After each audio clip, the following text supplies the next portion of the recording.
We're sitting here in the Roundabout Underground space, which is about 14 levels beneath the suite. Whenever I'm here seeing a show, and usually enjoying a show, because the shows I've seen here, such as Bad Jews and Speech and Debate and The Language of Trees, have been they've been lovely, wonderful plays. When I'm here seeing a show, I feel like if there's some terrible natural disaster on the surface, it'll be okay because theater will survive if we're down here. Roundabout Underground is I guess about 6 years old now, right? 6.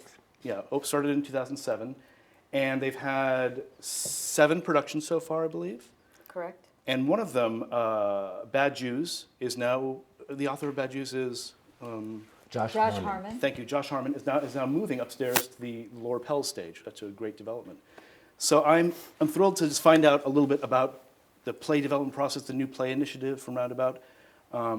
They say that plays are never finished; they're just abandoned. But there's a lot of work to getting to that stage where you abandon it. So let me ask you, Todd, first of all, from like 65 to 95, the Roundabout was mostly doing classics and revivals. But in 95, that's when the new play initiative started? That sounds about right, when we got the first Laura Pell's theater, yeah. Okay, what was behind the new play initiative? It's kind of an interesting story. Because our mission was to only do revivals, and we only had at that time one theater, we were working with a lot of the great living playwrights of that generation, meaning literally Arthur Miller, Brian Friel, Harold Pinter, people like that. We were doing their revivals. And they'd ask me from time to time if I'd do their new plays, and I turned them down because I said, we don't do new plays. And I thought, I can't believe I'm turning down Harold Pinter and Brian Friel offering me their new plays. And then somebody sent me a new play called 3 Tall Women, and I read it. And I thought, this fucking play is brilliant. It has to be done, but we don't do new plays. So we passed on it, and I watched as it went to the Vineyard and had won the Pulitzer Prize and did all that. I thought, this is just horrible. So finally the opportunity came up to take over another space at the Criterion Center where we were, and we made that into the first Laura Pell's theater, and we started doing new plays the original mission was new plays by established playwrights, and we started doing, the first play we did was a new play by Harold Pinter, and I think the second play we did was Molly Sweeney, a new play by Brian Friel, and that's how it all sort of started. Mm-hmm. And Sideman came soon after that as well. Sideman came very soon after that. I had seen it downtown in a little teeny off-Broadway theater, and I loved it so much, and we didn't have an opening at the Palace, so we moved it to our Broadway space at the Criterion Center, and it became a huge hit and transferred commercially. Yeah. So I guess we could fast forward about 10 years to 2007, but a lot of it was happening in the intervening years.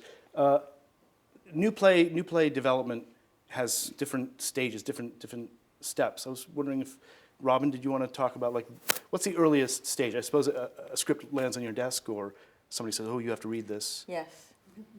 Can you walk me through some of the process of? Well, we have 2 of them right here.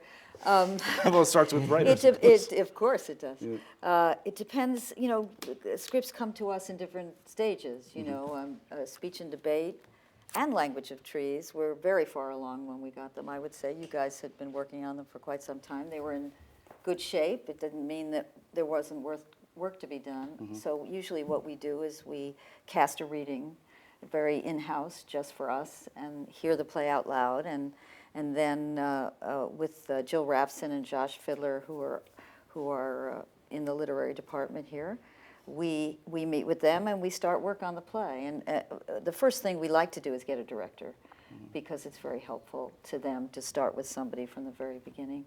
And we have discussions about the play, and then often we do another reading and another reading, whatever the play demands, until we feel it's really reached a point where we can show it to Todd. Because we like to bring it to him when we think it's ready, whether it's for upstairs or downstairs. We like to do the development work very quietly in-house. To ask either of the Stephens, sorry, different spelling. What the first? I'd love to hear about the first reading. If you both want to jump in here, of the plays. I'm sure you had really good casts. What was it like to hear the plays for the first time? Jason's apartment. So Jason's apartment. I think I remember Jason's apartment. The first. It's funny. The first Roundabout reading had Mr. Levenson in it. So That's right. he was a huge right. part of the That's right. of my development process. So yeah, the first reading at. I'm trying to remember. I remember that actually Marsha wasn't- Mason was in the audience. It was a huge blur, but. It was just, we did have a fantastic cast. We ended up having Sarah Steele and Susan Blackwell and Stephen Levenson and Gideon Glick, who was a complete last minute. We had a different actor, John Gallagher Jr., and he was in Spring Awakening. Something had happened. He was sick that day, and it was just a reading. Gideon jumped in, and it's the reading that I think playwrights sort of dream of, where everything goes right and the audience that was there responded, and we felt like we had a play, I think. Didn't we do 2, though? I think we did 2 readings, no? I guess maybe we did do 2. I think we might have. That was the second one I you're remember talking being about. in Jason's apartment. Yeah, I think there was one No, in there's definitely a second one. Yeah, there was definitely I was one. not at the one at Jason's Yes, apartment. yeah. But I thought we did maybe another one. I think we just did one big. I One think we big did one? one big But you one. read That's the what was play. because I remember being astonished by that. I had done a reading Right. at another theater. Right. That Who shall go passed on the nameless. who passed on the show, and so it was particularly. I remember being surprised and kind of thrilled that I think young writers get used to the process of having a reading that can even go very well, and for reasons you might never understand or be told, there's so much new work out there that it just nothing happens, and this was a case of. I remember the script was Jason. My agent had paired me with Jason. Jason got the Moore, script we're to Robyn Goodman. Robyn took it to Todd, and it felt like everything up to that point. I felt like it just felt like climbing all of these mountains, and it was that thing of it just needed to get into the right hands. It was like 2 weeks later we were doing this reading in front of Todd, and I think a couple days after we got a call saying. Well, there were some fun Well, facts about this. Yeah, I should back up. Yeah, back up a I should second. and then let the playwrights talk. Yeah. But let me just set. But it really was just that one big reading. Yeah, it really yeah. was. What happened was, I had noticed that when we were doing new plays at the Pels,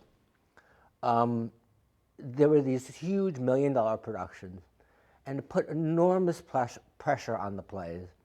And I felt that the playwrights, because we were in the middle of Times Square in a 440-seat theater, that when the critics came to review the plays, they reviewed the plays in the context that they would review a new play on Broadway. And it put just an unbelievable pressure on the play and the playwright. This was just how I felt. And Robyn had just come on and really had completely jump-started our young playwrights program, which she's brilliant at, and brought speech and debate, as you just talked about. So when I went to that reading of speech and debate, at the end of the reading, I said to, I don't know who I said to myself, but I also said, I think maybe to Jill and to Robyn at the time, I have 2 things to say. 1, I think this play is brilliant and has to be done. And 2, it would break my heart to do it at the Pels and have it not get the reception that it deserves. Because it's 4 actors and it's a first time, not a first time playwright, but a first time on a sort of major exposure for this playwright.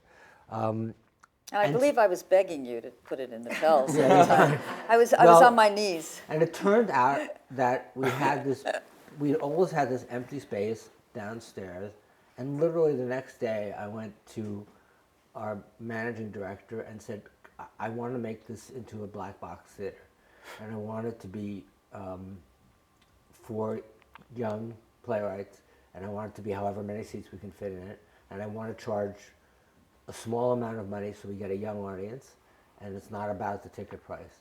And they agreed, and we spent the money. It wasn't cheap. It was probably about $500,000, which we just took it out of our annual operating fund and built the black box theater. Turned out we could fit 62 seats in it. We decided that we didn't want to charge more than $20 a ticket, which makes absolutely no financial, I mean, it's insane financially, but it attracted a young audience. And the first play in the Black Box Theater was Speech and Debate. And I felt that not only do I think the play is brilliant and the production was brilliant, but I felt that it started because of the Black Box and because of Robyn and Joe Raffs and Josh. It started a whole new era for Roundabout in terms of playwrights and the devotion to young American playwrights. And so that sets the scene for the reading that we were just talking about. And just to jump on that, what we decided was, because there are other people doing young writers and this and that, but what we had to offer were the resources of the Roundabout, which are extraordinary. I mean, the casting office and all on every level, the marketing, the management. So we decided that we would only do plays by playwrights who had never had any kind of major production in New York and been reviewed. So they could have a reading or a workshop or something that was way under the radar, but we wanted to give them their first really professional experience. And we've held to that, actually. And sometimes we haven't been able to do plays we liked because we really want to stay on that and give people their first production. And I think that's been what separated us from other small black box theaters as well. Well, it's fascinating. I mean, you say that it seats about 62 people, which, in my, sort of stratified view of the world is like, that's off Broadway. But these productions are not off Broadway levels. Of course, they're very, No. They're probably not $1 million productions like up on the lower Pels, but they're completely professional with productions with terrific casts and set and all that.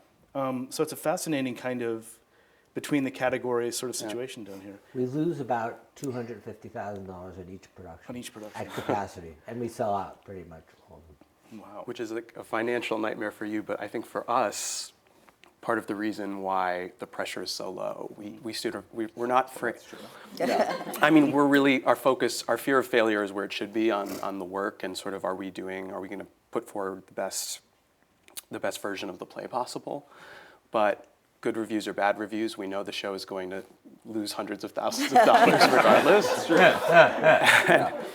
And I remember just feeling that, just that feeling of this theater company took a chance on me, and they're going to be let down either way. So so just sort of giving myself permission to really just. There's a freedom in that, it seems. There's a huge freedom in that. And the other Something- brilliant some- idea. oh, I'm I'm sorry to interrupt. We're gonna Go, interrupt you, please. But the other brilliant idea, which Robyn and Jill and Josh had, which I thought was just so smart and has been so meaningful to us, and I hope meaningful to playwrights, is that at the same time that we agreed to do their play at the Black Box, we commissioned their second play, so that they felt that they had a relationship with the theater that would be a long-term one and would extend beyond that individual play, and that if Speech and Debate wasn't a big hit, which it was, that they'd still have the commission to do the second play. And we've done that with every playwright at the Black Box. Which is and great. And it was a great idea. Yeah, it's been wonderful.